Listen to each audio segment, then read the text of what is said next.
Pemirsa, polisi menggerebek rumah yang dijadikan gudang tempat penyimpanan miras jenis tuak di Sungai Penuh, Jambi. Ratusan liter tuak dalam jerigen berhasil disita.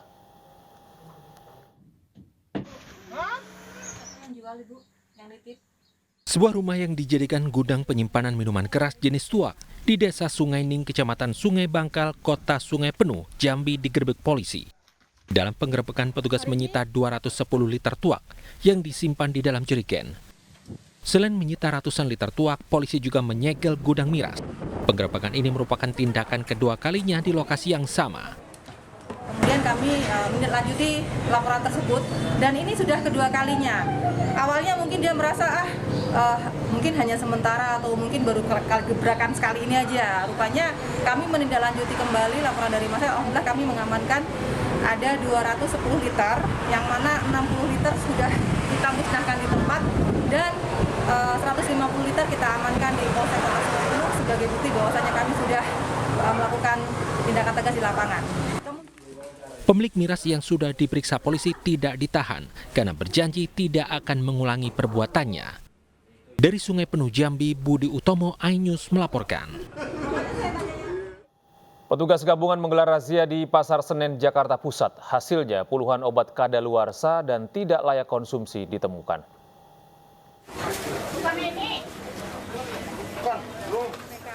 Pedagang jamu kemasan ini menangis saat petugas gabungan dari TNI, Polri, Satpol PP, dan petugas Badan POM DKI Jakarta membawa sejumlah barang dagangannya karena dianggap mengandung bahan berbahaya jika dikonsumsi. Minggu pagi, petugas gabungan melakukan inspeksi mendadak ke Pasar Senen, Jakarta Pusat. Dalam razia ini, petugas menemukan sejumlah obat kadaluarsa dan tidak layak konsumsi. Petugas pun langsung membawa obat-obatan tersebut untuk dimusnahkan. Tujuannya untuk memberikan edukasi kepada pemilik toko atau penjual warung-warung obat dan juga makanan agar mereka menyediakan makanan dan obat yang memenuhi standar kesehatan dan kelayakan. Tujuan kami adalah untuk memberikan perlindungan. Terlebih lagi kita akan menghadapi Natal dan Tahun Baru, nanti mungkin kegiatan ekonomi sudah mulai pulih. Sidak kemudian dilanjutkan ke pasar-pasar lainnya untuk memberikan edukasi kepada penjual, menyediakan obat dan makanan yang aman untuk dikonsumsi. Dari Jakarta, Sofyan Firdaus, iNews melaporkan. Polisi terus menyelidiki bentrokan antara dua ormas di Ciledug, Tangerang, Banten. Diduga bentrokan terjadi akibat rebutan lahan.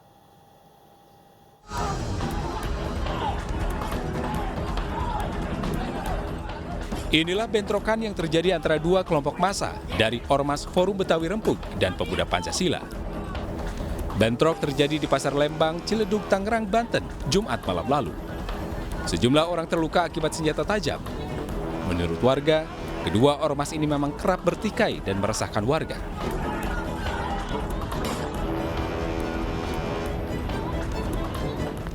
Hingga kini, polisi masih menyelidiki kasus ini dengan memeriksa sejumlah orang. Polisi menduga bentrok terjadi akibat rebutan lahan pengamanan.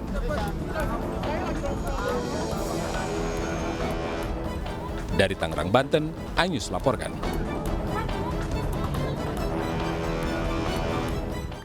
Beralih ke informasi lain, pemirsa, seorang pekerja ekskavator menemukan bom udara berdaya ledak tinggi saat menggali lahan warga di Tarakan, Kalimantan Utara. Bom dengan bobot 300 kg tersebut kemudian dievakuasi Brimob Polda Kaltara untuk keamanan.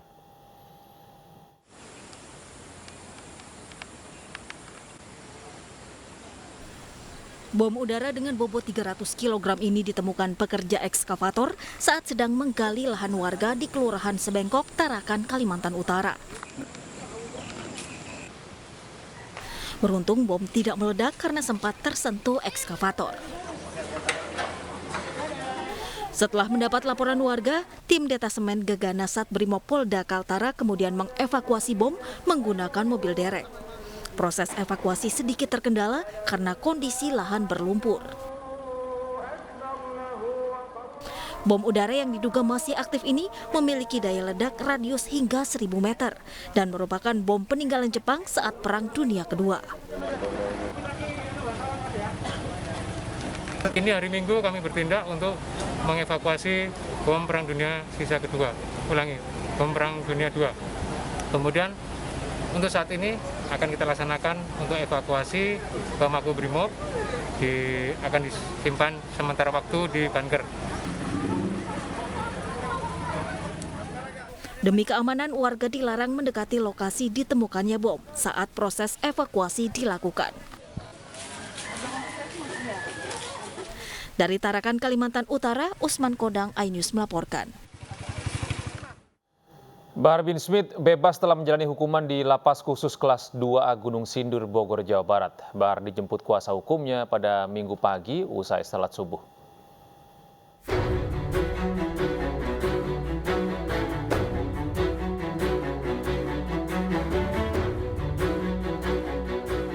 Bahar bin Smith, pimpinan pondok pesantren Tajul Alawiyin, Minggu pagi keluar dari Lembaga Pemasyarakatan Khusus Kelas 2A Gunung Sindur, Kabupaten Bogor, Jawa Barat. Bahar bebas setelah menjalani hukuman 3 bulan penjara dalam kasus penganiayaan terhadap sopir taksi online. Menurut kuasa hukum Bahar bin Smith, Ikhwan Tuan Kota, ia dijemput dari lapas usai sholat subuh dan langsung menemui keluarganya. Dan beliau saat ini sedang di satu tempat berkumpul dengan keluarga, bercengkrama untuk kemudian kangen-kangenan, dan ucapan terima kasih untuk seluruh jajaran Lapas Gunung Sindur dan umat Islam Indonesia yang selama ini sudah membantu, mendoakan beliau, mendukung beliau agar beliau bebas hari ini. Dalam kasus penganiayaan terhadap sopir taksi online, vonis hakim lebih rendah dibandingkan tuntutan jaksa penuntut umum yang menuntut 5 bulan penjara. Sebelumnya, Bahar bin Smith juga dihukum 3 tahun penjara dalam kasus penganiayaan terhadap 2 remaja pada tahun 2019. Selama menjalani hukuman, Bahar total mendapatkan remisi sebanyak 4 bulan. Dari Bogor, Jawa Barat, Wildan Hidayat, iNews melaporkan.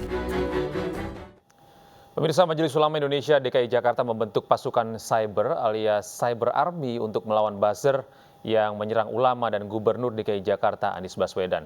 Langkah ini pun memicu tudingan miring terkait dana hibah pemerintah Provinsi DKI sebesar 10,6 miliar rupiah kepada MUI DKI Jakarta.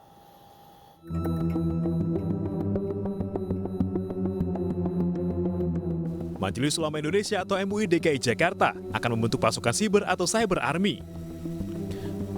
Pasukan ini dibentuk untuk menangkal serangan berita-berita negatif ataupun hoax terhadap ulama di dunia maya. Namun menariknya, tak hanya ulama yang dibela. Nama Gubernur DKI Jakarta Anies Baswedan muncul sebagai pihak yang dibela MUI Jakarta di samping ulama. Hal ini pun memunculkan isu miring. Wasekjen PKB Lukman Hakim menuding pembentukan pasukan siber ini tak lepas dari dana hibah Pemprov DKI Jakarta senilai 10,6 miliar rupiah kepada MUI DKI. Ia juga menilai langkah ini berlebihan.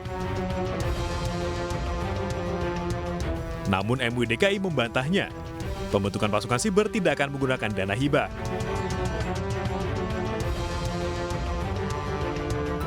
Ketua Umum MUI DKI Jakarta, Munahar Mukhtar, juga menyatakan tidak akan menganulir keputusan pembentukan pasukan siber karena dilakukan untuk membela kebenaran.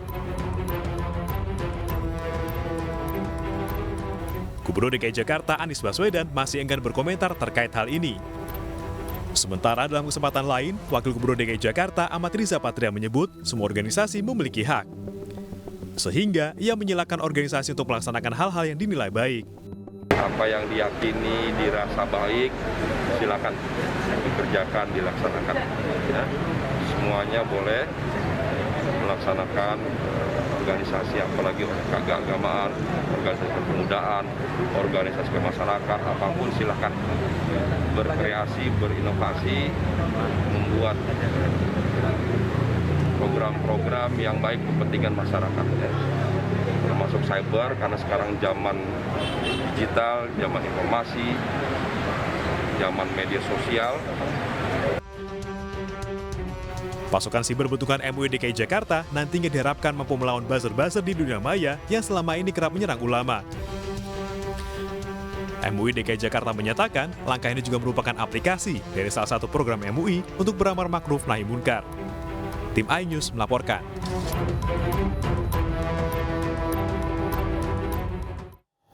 Ya pemirsa, perjalanan menuju Pilpres 2024 masih jauh. Namun sejumlah pihak memunculkan sejumlah tokoh yang dinilai mampu menjadi pemimpin Indonesia. Di Bogor, Jawa Barat, deklarasi digelar untuk mendukung Ganjar Pranowo Puan. Sementara di Jakarta, pengamat politik menilai nama Sandiaga Uno juga layak untuk diperhitungkan. Pesta demokrasi masih 3 tahun lagi. Namun sejumlah pihak mulai mencuri start melakukan kampanye. Sebuah perkumpulan yang menamakan dirinya Front Ganjar Pranowo Puan atau FGPP menggelar deklarasi di sebuah pondok pesantren di kawasan Bogor, Jawa Barat. Menurut pimpinan FGPP, pihaknya menggelar deklarasi dengan menggayat pondok pesantren bertujuan agar para santri lebih mengenal dengan sosok calon pemimpin masa depan. Saatnya tokoh nasional kita, tokoh bangsa kita, yaitu yang kita punyai Pak Ganjar dan Mbak Puan ini, yaitu putra-putri terbaik bangsa Indonesia yang harus kita usung, aset kita yang harus kita jaga. FGPP menyatakan deklarasi ini baru pertama kali dilakukan. Nantinya tidak hanya pondok pesantren, namun berbagai tempat yang memiliki massa banyak akan mereka gandeng untuk mendukung pasangan yang mereka usung. Sementara itu, dalam diskusi bertajuk Peta Politik dan Peluang Elektoral Capres Alternatif 2024 di Jakarta, pengamat politik Adi Prayitno mengatakan sejumlah nama yang mumpuni untuk maju dalam ajang Pilpres 2024 mendatang. Mereka dianggap mewakili masyarakat dan mampu menjadi pemimpin Indonesia mendatang, yakni Tri Risma Harini, Ridwan Kamil, dan Sandiaga Uno. Survei 3 besar itu ada Prabowo, ada Anies, ada Ganjar ya. Nah, pinternya teman-teman PRC ini seakan-akan ada sebenarnya capres yang sebenarnya cukup potensial yang juga layak diperhitungkan untuk 2024. Siapa mereka? Sandiaga Uno. Ya suka tidak suka, Sandi ini punya bekal popularitas dan elektabilitas yang cukup lama. Bahkan sejak bertanding di Pilkada DKI Jakarta, orang semua tahu siapa Sandiaga Uno. Bahkan ketika mendampingi Prabowo Subianto, orang juga tahu siapa Sandiaga Uno. Memang sempat tenggelam gitu ya ketika kalah dalam Pilpres, tapi setelah menjadi Menteri Pariwisata, Sandi seakan rebound. Meski perjalanan menuju 2024 masih jauh, namun suara dukungan terhadap sejumlah tokoh mulai dikumandangkan berbagai pihak. Sayangnya beberapa nama yang mendapat dukungan masyarakat justru tak mempunyai kendaraan politik atau bukan merupakan kader parpol. Tim Liputan iNews melaporkan. Pemirsa, Megawati Soekarno Putri curhat pernah diragukan saat dilantik menjadi Ketua Dewan Pengarah Badan Riset dan Inovasi Nasional. Mega menegaskan selain sertifikat pendidikan, seorang akademisi juga memerlukan pengalaman. Selaku Ketua Dewan Pengarah BRIN, Mega optimis bisa menjalankan tugas yang diberikan Presiden.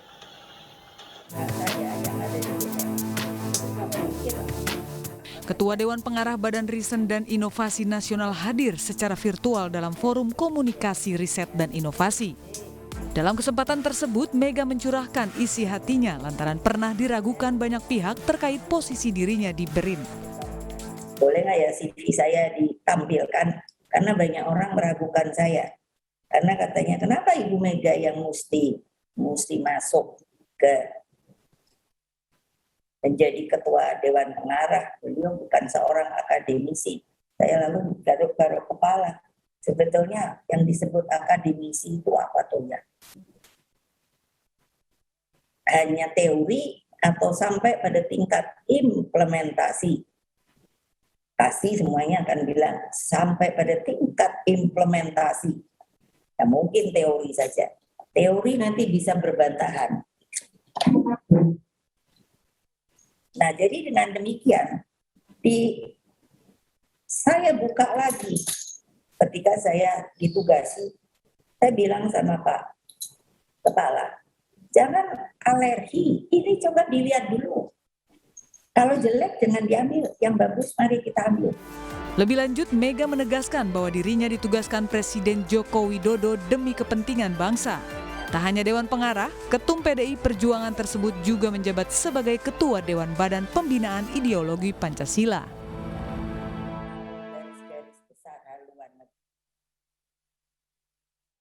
Pemirsa, polisi membidik tersangka baru atas kasus mafia tanah yang menimpa Nirina Zubir. Dari 5 terperiksa, 3 diantaranya sudah mendekam di tahanan. Khususnya adalah kepada saudara Riri yang ibu saya selamatkan dari keluarga tirinya yang tidak menerima dirinya, dibawa ke rumah ibu saya,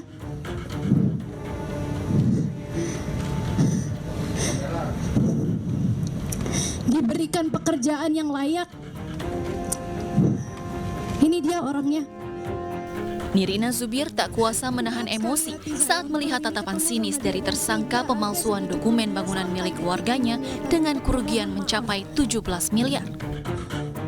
Nirina tak habis pikir, mengapa sang asisten rumah tangga yang sudah sangat dipercaya almarhumah ibunya justru berkhianat dengan menggelapkan berbagai sertifikat rumahnya.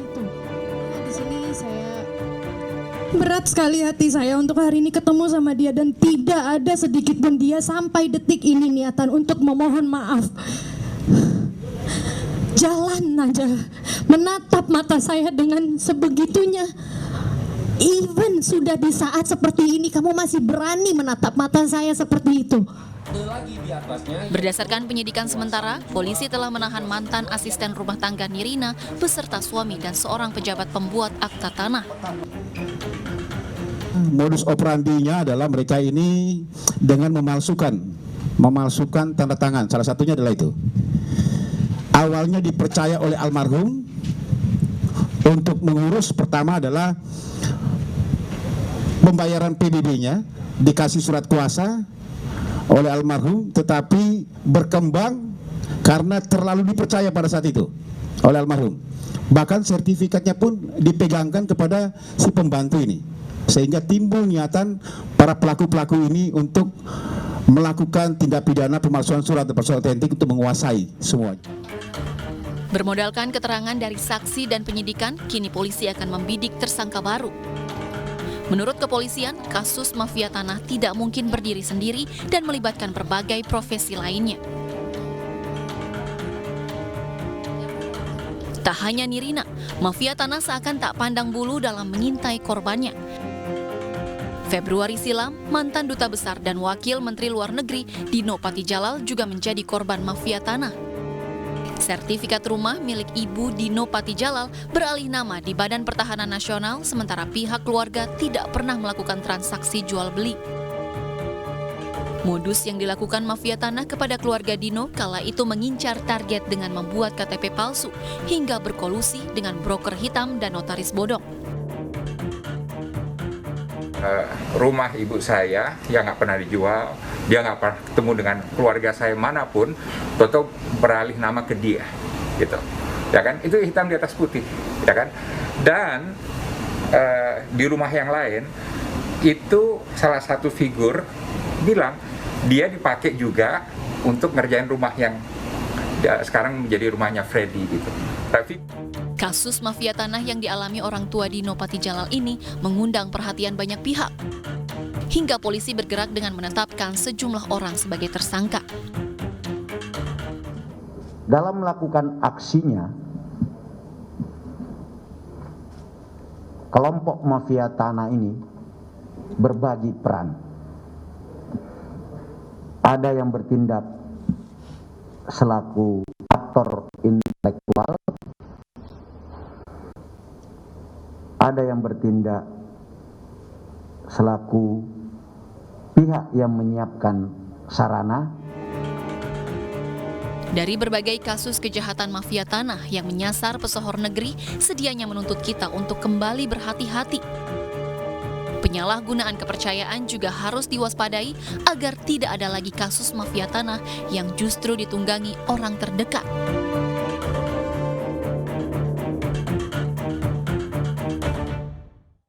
Kebakaran besar menghanguskan ratusan rumah gubuk di kawasan kumuh di Karachi, Pakistan. Anies Pagi akan segera kembali dengan informasi dari mancanegara.